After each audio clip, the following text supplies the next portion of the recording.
Hello and welcome everyone. आप सभी का स्वागत है। और आज का टॉपिक है हमारा ऑटिज्म स्पेक्ट्रम डिसऑर्डर। तो आज हम लोग समझने का प्रयास करेंगे इसके बारे में। मुख्यतः हम लोग समझेंगे कि भाई ऑटिज्म होता क्या है, कैसे इसको आइडेंटिफाई कर सकते हैं, पहचान कर सकते हैं, और असेसमेंट्स कौन कौन से होते हैं जो हमें कर सकते हैं, इन बच्चों में करना चाहिए, और ताकि हम प्रॉपर मैनेजमेंट कर सकें इन बच्चों को और इनको इंडिपेंडेंट लाइफ दे सकें। Alright, so let's begin with our topic, autism spectrum disorder. Autism spectrum disorder is a neurological and developmental disorder that affects how people interact with others, communicate, learn, and behave. Although autism can be diagnosed at any age, it is described as a developmental disorder because symptoms generally appear in the first 2 years of life. That means ये तंत्रिका एवं विकासात्मक संबंधी विकार है autism spectrum disorder. और इन neurological और developmental disorders के कारण अफेक्ट करता है हमारे जो ऑटिज्म वाले बच्चे होते हैं या व्यक्ति होते हैं, उनमें ये अफेक्ट करता है। कैसे? ये इंटरैक्ट करने में विथ अदर्स, दूसरों के साथ इंटरैक्ट करने में उनको कई तरह की समस्याएं होती हैं, बाधा होती हैं, कम्युनिकेशन इश्यूज होते हैं, है ना, वर्बल इश्यूज होते हैं, नॉन वर्बल इश्यूज होते हैं, लर्निंग रिलेटेड इश्यूज होते हैं, एंड बिहेवियरल चैलेंजेस होते हैं उनके पास। और ये डायग्नोज एनी एज में किए जा सकते हैं। ऐसा नहीं है कि इनको भाई डायग्नोज करने के लिए हमें 18 से पहले ही करना जरूरी है, बट चूंकि ये डेवलपमेंटल डिसऑर्डर है, यानी रिसर्चर साइंटिस्ट का कहना है कि within 2 years we can identify, हम लोग आइडेंटिफाई कर सकते हैं इन बच्चों को जिनमें भी ऑटिज्म संबंधी समस्या है, ऑटिज्म स्पेक्ट्रम डिसऑर्डर्स हैं, उनको हम with in 2 years of life हम कर सकते हैं। यानी ये पहले ही इनके लक्षण दिखने शुरू हो जाते हैं। लेकिन एक अच्छे एक्सपर्ट जो होते हैं या माता पिता जो होते हैं, जो सेंसिटिव होते हैं इसके प्रति, वे आइडेंटिफाई कर सकते हैं कि कुछ तो समस्या है और विशेषज्ञों के पास जा सकते हैं with in 2 years of life, and in चीजों का पता किया जा सकता है ताकि एक अच्छे से अच्छे प्रोग्राम प्लानिंग की जा सके फर्दर असेसमेंट करने के बाद। और जितनी जल्दी पता चलेगा ऑटिज्म रिलेटेड इश्यूज के, ऑटिज्म स्पेक्ट्रम डिसऑर्डर के बारे में, तो उतना जल्दी अर्ली इंटरवेंशन सर्विसेज दे सकते हैं, therapeutic interventions and programme planning किए जा सकते हैं, ताकि कम से कम मिनिमाइज किया जा सके, रिड्यूस किए जा सके जो चैलेंजेस है, जो कम्युनिकेशन और इंटरैक्शन रिलेटेड इश्यूज हैं, लर्निंग एंड बिहेवियरल चैलेंजेस हो रहे हैं, सेंसरी इश्यूज हो रहे हैं, उनको रिड्यूस किए जा सकते हैं और एक इंडिपेंडेंट लाइफ उनको दिया जा सकता है।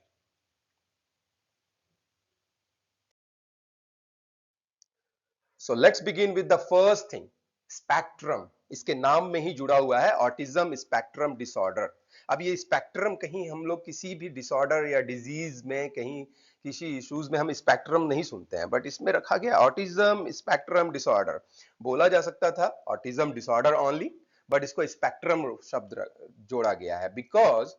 जब बहुत सारे रिसर्च हुए और इसके बाद पता चला कि इसमें बहुत सारे टाइप्स होते हैं, जैसे दूसरे माइल्ड, मॉडरेट, सीवियर बोलते हैं, बट अगर माइल्ड ऑटिज्म में भी जाएं आप तो उसमें आपको स्पेक्ट्रम मिलेंगे, वेरिएशंस इन द टाइप। मतलब एक ही टाइप में आपको कई वेरिएशंस मिलेंगे, कोई भी बच्चा आपको सिमिलर नहीं मिलेगा। बहुत कम ही होंगे जो बहुत सिमिलर मिलेंगे, बहुत रेयरली। अदरवाइज आप देखेंगे जितने भी ऑटिज्म के बच्चे मिलेंगे, व्यक्ति मिलेंगे, सब में अलग अलग वेरिएशंस मिलेंगे, है ना। नो मैटर कौन से कैटेगरी में है, कौन से टाइप में है ना, कितनी सीवियरिटी है सिम्टम्स, सबके अलग अलग अलग अलग मिलेंगे, है ना। तो वो जो अनुभव होते हैं अलग अलग होते हैं, severity of symptoms people experience, है ना। तो यही इसी के कारण इसको शब्द रखने पे मजबूर हुए लोग, जो रिसर्चर्स, साइंटिस्ट, कि स्पेक्ट्रम इसमें जोड़ा जाए, autism spectrum disorder.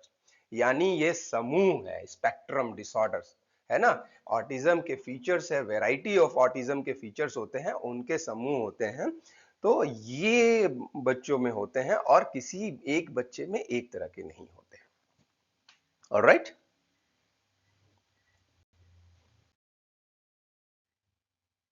So children and persons with autism spectrum disorders often have, जैसे पहले बताया हमने, difficulty with communication and interaction with other people, restricted interest and repetitive behaviors होता है, यानी इंटरेस्ट रेस्ट्रिक्शंस होती हैं। जरूरी नहीं है हम और आप जैसे इंटरेस्ट दिखाते हैं या इंटरेस्ट होते हैं वैसे ही इनके इंटरेस्ट हो। इनके हो सकते हैं बहुत लिमिटेड हो या बहुत स्पेसिफिक हो, या जिन चीजों को आप चाहते हो लेकिन मैं वो नहीं चाहेंगे, है ना। और रिपीटेटिव बिहेवियर्स, कई तरह के बिहेवियर्स इनमें रिपीटेटिव बिहेवियर्स पाए जाते हैं।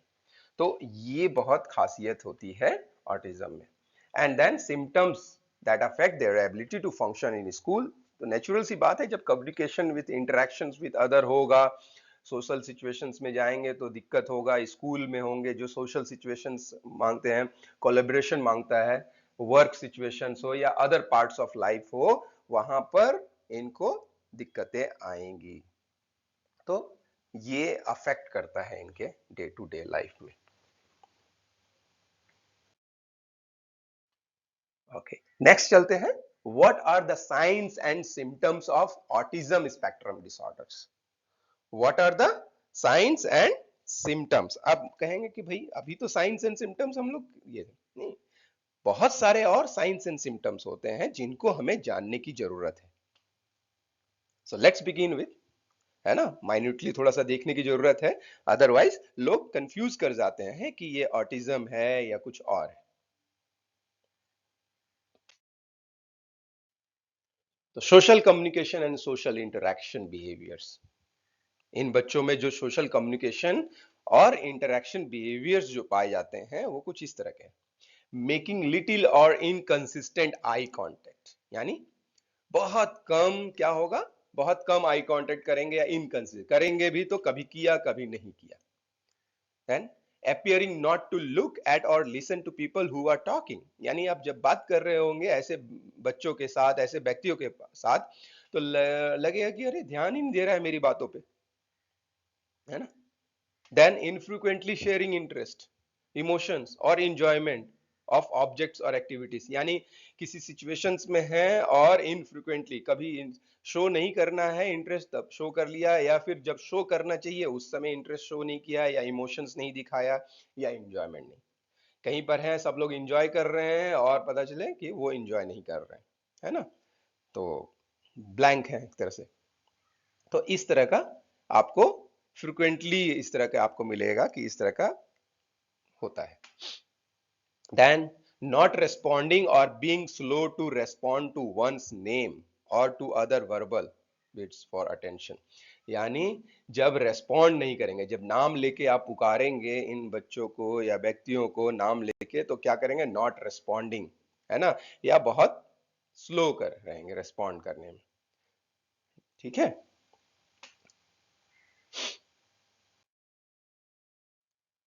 Having difficulties with the back and fourth of conversations, यानी हम बात जब करते हैं दूसरे लोगों से कैसे करते हैं, बैक एंड फोर्थ, यानी हमने पहले अपनी बात रखी, सुना,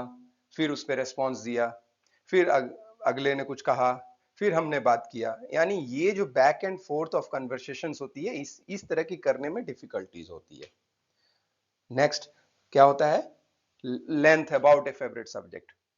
कभी बात कर रहे हैं अपने फेवरेट सब्जेक्ट के बारे में, बात किए जा रहे हैं, बात किए जा रहे हैं, बिना ये समझे हुए कि भाई जिसको हम सुना रहे हैं वो इंटरेस्टेड नहीं है ना, या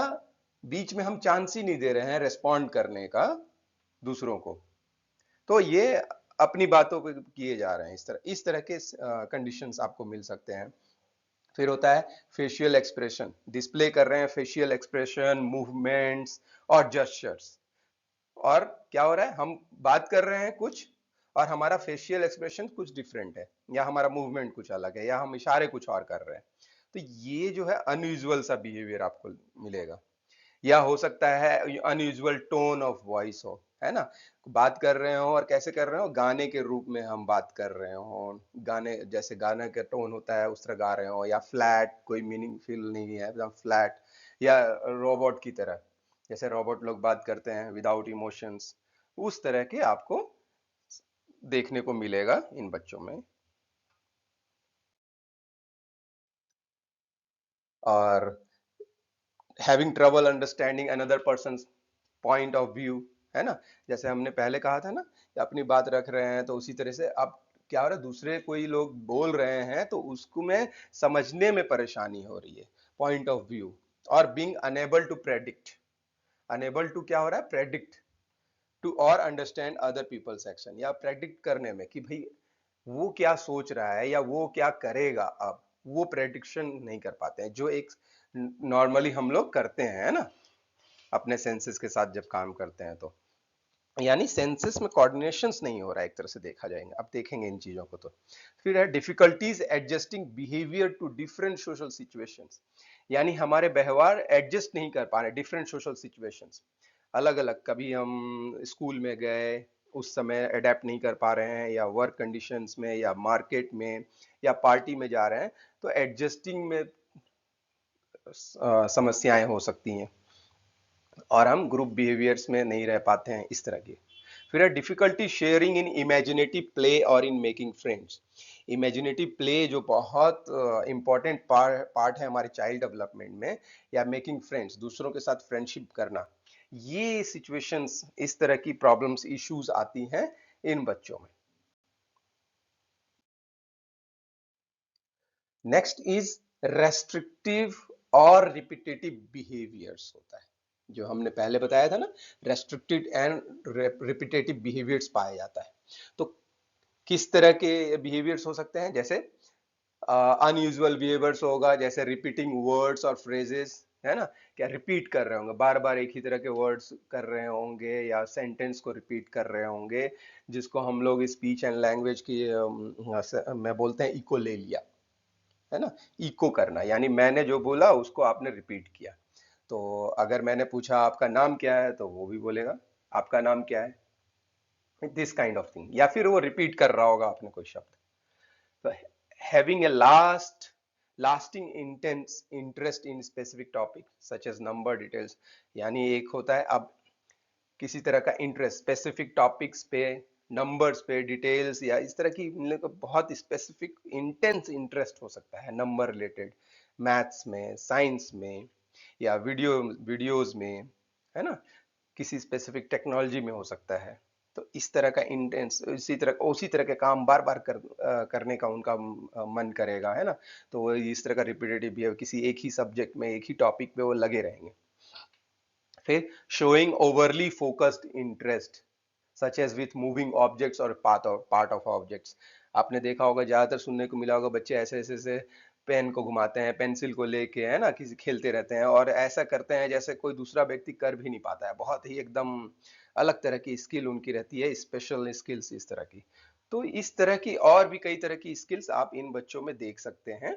जो फोकस्ड इंटरेस्ट होता है, जो कि बहुत प्रैक्टिस के बाद वो चीज आ पाती है।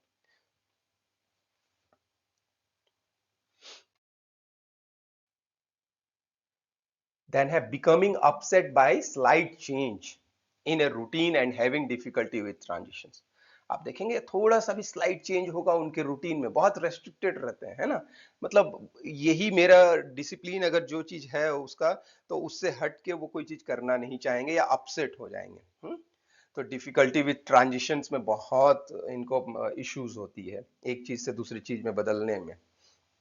being more sensitive or less sensitive than other people to sensory input, क्या होंगे, बहुत से सेंसिटिव होंगे, जैसे लाइट्स हो गए, साउंड्स हो गए, क्लोथ्स हो गए, टेम्परेचर हो गया, या तो उनको बहुत ज्यादा एकदम ऑकवर्ड फील करेगा कि बहुत गर्मी लग रही है कहेंगे, या किसी लाइट्स में या साउंड्स को वो अडेप्ट नहीं कर पा रहे हैं सिचुएशंस में, है ना, तो ओवर सेंसिटिव हो सकते हैं, या फिर लेस सेंसिटिव भी हो सकते हैं, जहां पर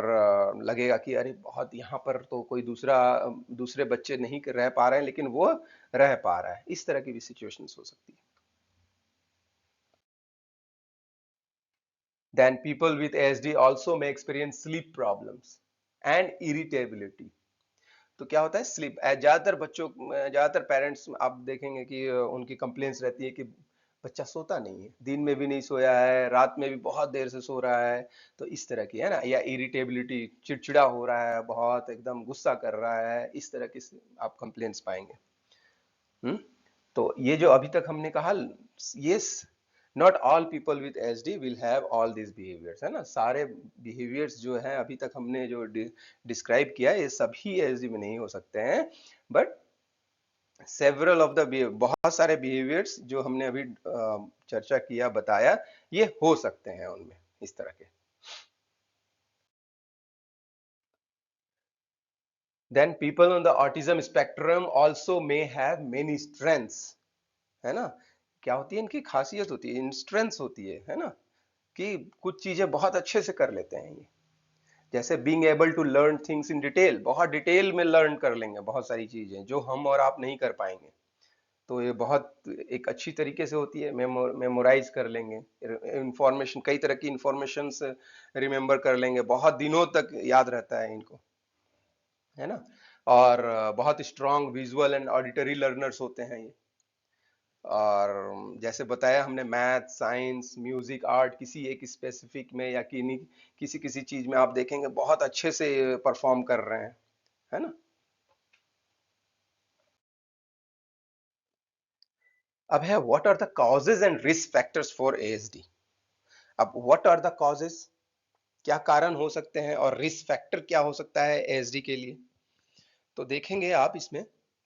कि रिसर्चर्स और साइंटिस्ट अभी तक कुछ कुछ ठोस नहीं पता कर पाए कि क्या प्राइमरी प्राइमरी कॉज क्या हो सकता है एएसडी का, लेकिन स्टडीज जो होते हैं सजेस्ट किए हैं कि कुछ पर्सन्स जीन्स कैन एक्ट, है ना,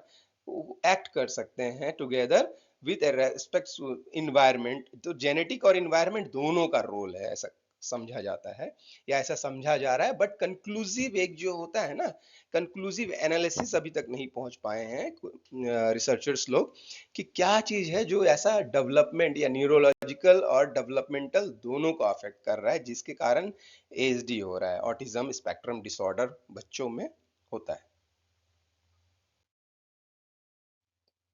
तो कुछ फैक्टर्स हैं जो एसोसिएटेड होते हैं और इंक्रीज लाइकली डेवलपिंग एएसडी, जिसके कारण एएसडी डेवलप हो सकते हैं, ज्यादा चांसेस हो सकते हैं, ऐसे श्योर शॉट नहीं कह सकते कि एकदम होगा ही होगा इनमें से, है ना, कि ये चीज हम बता रहे हैं इसका मतलब इनमें एएसडी पाया ही पाया जाएगा, लेकिन शक कह सकते हैं कि हाँ हो सकता है शायद, जैसे having a siblings with ASD, जिनके घरों में एएसडी के बच्चे हैं उनमें हो सकता है और दूसरे बच्चों में हो सकता है या पाया जा सकता है। जिनके ओल्डर पेरेंट्स होते हैं, बहुत देर से बच्चे हुए, है ना, आजकल बहुत सारे प्रोफेशनल्स लाइफ होती है, पर्सनल लाइफ होती है, जिसके कारण बहुत ओल्ड एज में या तो शादी करते हैं, बहुत या बहुत देर में पेरेंट्स बनते हैं, वो एक रीजन हो सकता है। तो हैविंग सर्टेन जेनेटिक कंडीशन, कुछ जेनेटिक कंडीशंस होते हैं जिनके कारण, जैसे डाउन सिंड्रोम हो गए या फ्रेजाइल एक्स सिंड्रोम कहते हैं, उनमें ऐसे हो सकता है ऑटिज्म वाले फीचर्स या एएसडी वाले बच्चे आपको मिल सकते हैं, है ना, या लो बर्थ वेट हुआ, हम्म, बर्थ के समय लो बर्थ वेट हुआ, उसके कारण हो सकता है, लेकिन हम बिल्कुल श्योर शॉट नहीं कह सकते कि ये फैक्टर्स के कारण एएसडी होगा या हुआ है।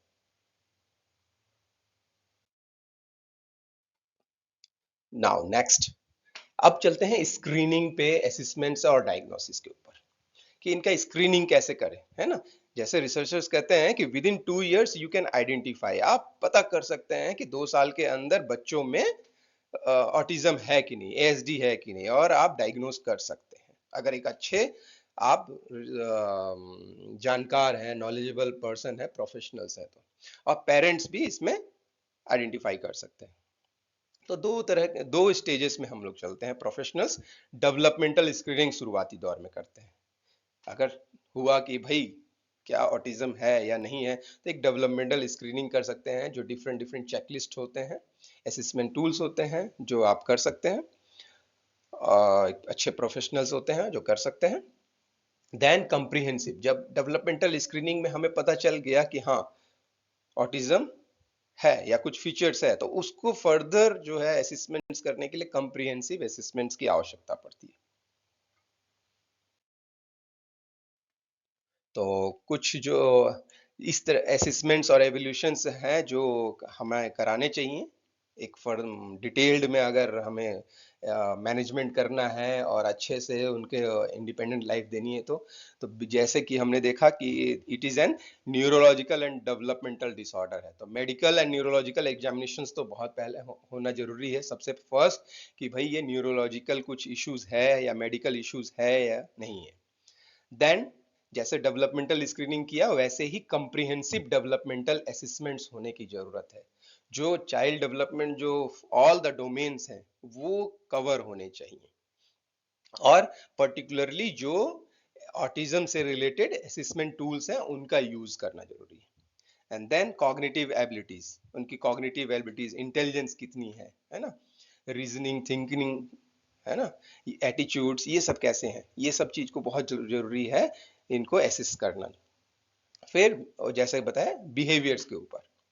बिहेवियर का असेसमेंट करना जरूरी है, और बिहेवियरल इश्यूज है तो फंक्शनल बिहेवियर असेसमेंट्स करने जरूरी हैं, और बहुत जरूरी है बच्चे के पेरेंट्स से बात करना, डेप्थ इन डेप्थ कन्वर्सेशंस करना, ताकि हम बच्चे के व्यवहार और उसके विकास के बारे में अब तक जो है वो समझ सके। तो since from the birth we have to know everything about the child from the parent, but parents से सब कुछ जानना जरूरी है ऑटिज्म को डायग्नोसिस करने से पहले। देन एज अप्रोप्रिएट स्किल्स जो असेसमेंट्स होती हैं, फंक्शनल असेसमेंट्स, वो बहुत जरूरी है। एडीएल से रिलेटेड जितने असेसमेंट्स हैं वो करने जरूरी हैं,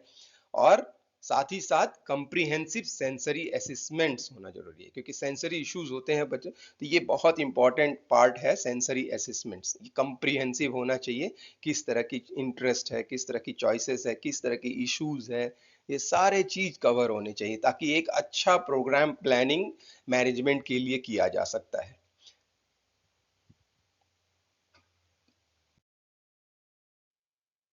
now people of all genders, races, ethnicities and economic backgrounds can be diagnosed with ASD। यानी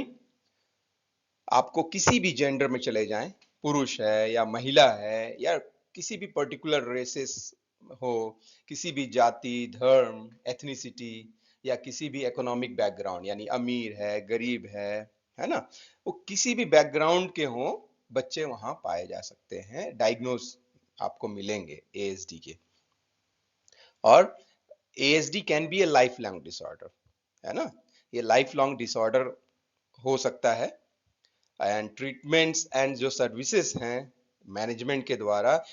वी कैन इम्प्रूव देयर है ना life styles, daily functioning,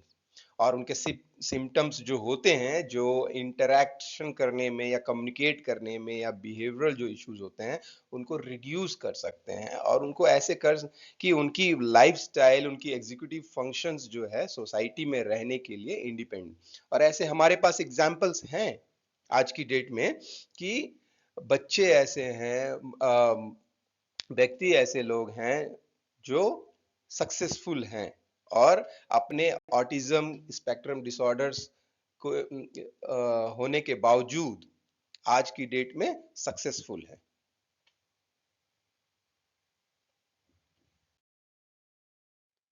And now the very important part is what treatment and interventions options are available for autism spectrum disorders। हम लोग बातें तो बहुत कर लेते हैं आइडेंटिफिकेशंस के ऊपर, स्क्रीनिंग के ऊपर, असेसमेंट्स के ऊपर, है ना, डायग्नोसिस के ऊपर, but the very important part is management, है ना। इंटरवेंशंस ऑप्शंस क्या है, ट्रीटमेंट क्या है, क्या हम कर सकते हैं, क्या मैनेजमेंट कर सकते हैं ताकि वे एक सक्सेसफुल इंडिपेंडेंट लाइफ बिता सके, जो बच्चे हैं, जो व्यक्ति हैं ऑटिज्म स्पेक्ट्रम डिसऑर्डर्स के, है ना। तो हमने देखा अभी तक कि 2 साल की उम्र में हम आइडेंटिफाई कर सकते हैं ऑटिज्म स्पेक्ट्रम डिसऑर्डर्स वाले बच्चों को। तो जब 2 साल के बच्चे में हम कर सकते हैं तो हमारे पास बहुत स्पेस रहता है उनके साथ काम करने का, है ना, ताकि हम इंटरवेंशंस कर सके, उनके साथ मैनेजमेंट कर सके। तो कौन कौन से ऑप्शंस हैं देखते हैं हम लोग। The first thing is medications. जैसे हमने कहा न्यूरोलॉजिकल एंड डेवलपमेंटल डिसऑर्डर है, तो न्यूरोलॉजिकल है, तो सम केसेस में क्या होता है, मेडिकेशंस में be necessary, we don't know. तो ये नहीं जरूरी है कि मेडिकेशन सभी पे लागू होगा, बट इसीलिए मेडिकल असेसमेंट्स की जरूरत होती है, न्यूरोलॉजिकल असेसमेंट्स की जरूरत होती है, ताकि इफ मेडिकेशंस नेसेसरी है कुछ चीजों के लिए, लाइक बिहेवियर्स के लिए, कुछ मैनेजिंग बिहेवियर्स के लिए जो सीवियर बिहेवियर है, या नॉट रेस्पॉन्स नहीं करता है, अटेंशन रिलेटेड इश्यूज हैं, इरिटेबिलिटी है, एग्रेशन है, रिपीटेटिव बिहेवियर कर रहा है, हाइपर एक्टिविटी कर रहा है, अटेंशन रिलेटेड इश्यूज हैं, एंजाइटी या डिप्रेशंस हैं, है ना, जो हमारे ऑटिज्म वाले बच्चों और व्यक्तियों में पाए जाते हैं, ये सब चीजें। तो उसके लिए हो सकता है किसी का मेडिकेशंस की आवश्यकता हो, तो एक अच्छे जो इस फील्ड में काम कर रहे हो, जो बच्चों के साथ जिनका एक्सपर्टाइज हो, हेल्थ केयर प्रोफेशनल्स का, उनके साथ कंसल्टेशन होना जरूरी है। Now the next is, which is very important, behavioural, educational and therapeutic interventions. जो एक टीम वर्क अप्रोच में काम करने की आवश्यकता है हमारे ऑटिज्म स्पेक्ट्रम डिसऑर्डर्स के बच्चों के साथ, पर्सन्स के साथ। क्यों टीम वर्क? क्योंकि अलग अलग जब काम करते हैं तो अलग अलग अप्रोच हो जाता है, और ये तो बहुत सारी चीजें, कम्युनिकेशन रिलेटेड इश्यूज हैं, सोशल बिहेवियरल इश्यूज हैं, एजुकेशनल इश्यूज है ना। तो इसमें हमें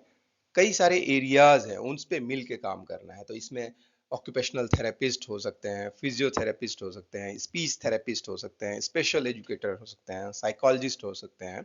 तो डेवलपमेंटल थेरेपिस्ट हो सकते हैं। ये सब मिल के काम करेंगे तो एक अच्छा प्रोग्राम बन पाएगा। तो मेनली जो एरियाज है जिनमें हमें काम करने की आवश्यकता है वो social, emotional and communication skills में, है ना। एंड देन साथ ही साथ बिहेवियर्स पे, तो रिड्यूसिंग बिहेवियर्स, है ना, वैसे बिहेवियर्स जो इंटरफेयर करते हैं डेली फंक्शनिंग में। And then sensory processing and integration में, तो हमें डेवलप करना चाहिए उनके सेंसरी प्रोसेसिंग स्किल्स और इंटीग्रेशन स्किल्स करना चाहिए, तो थेरेपेटिक इंटरवेंशन के द्वारा ये हम कर सकते हैं। एंड देन हमें उनके स्ट्रेंथ पे काम करना चाहिए, बच्चों के अपनी एबिलिटीज और स्ट्रेंथ होती है तो उनके इंक्रीज करना चाहिए, इंक्रीज और बिल्ड ऑन स्ट्रेंथ, उन पे एक्टिविटीज और करना चाहिए, है ना, ताकि उनकी कॉग्निटिव स्किल्स हाई हो और ज्यादा बढ़े। Then we need to work on life skills and executive function skills, तो हम उनके डेवलप करने पे ध्यान देना चाहिए कि लाइफ स्किल्स ट्रेनिंग देना चाहिए, एग्जीक्यूटिव फंक्शन जो स्किल्स है उससे रिलेटेड हमको ट्रेनिंग्स देनी चाहिए, ताकि वे एक सक्सेसफुल इंडिपेंडेंट लाइफ बिता सके और अपने काम खुद से कर सके। तो this is will be the best program planning when we do with the all professionals, collaboration में काम करेंगे, medical professional, behavioural, educational and therapeutic intervention वाले प्रोफेशनल्स जब मिल के काम करेंगे और एक प्रोग्राम बनाएंगे। तो now we are going to talk about intervention strategies, है ना, एरिया वाइज, एंड जो हम सब प्रोफेशनल्स मिल के हम लोग को बनाना चाहिए। Like first thing is social, emotional and communication skills develop करने के ऊपर कौन कौन सी स्ट्रेटेजीज और स्टेप्स हमको लेना चाहिए। तो विल टॉक इन डिटेल, हम लोग डिटेल में बात करने की जरूरत है क्योंकि ये बहुत इंपॉर्टेंट है। तो आई थिंक आज का वीडियो जो है बहुत लंबा होने जा रहा है, इसलिए हम लोग स्टॉप करते हैं और इसको एक अनदर पार्ट में प्रस्तुत करेंगे, and that will be full on exclusive on management of autism spectrum disorders और इंटरवेंशन स्ट्रेटजीज के ऊपर एरिया वाइज फोकस रहेगा, जिन जिन एरिया पे हम लोग को काम करने की जरूरत है, किस तरह का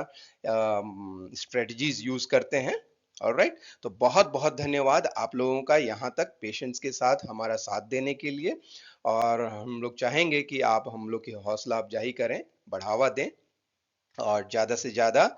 सब्सक्राइब करें, लाइक करें हमारे वीडियो को अगर पसंद आता है आपको तो। Thank you very much.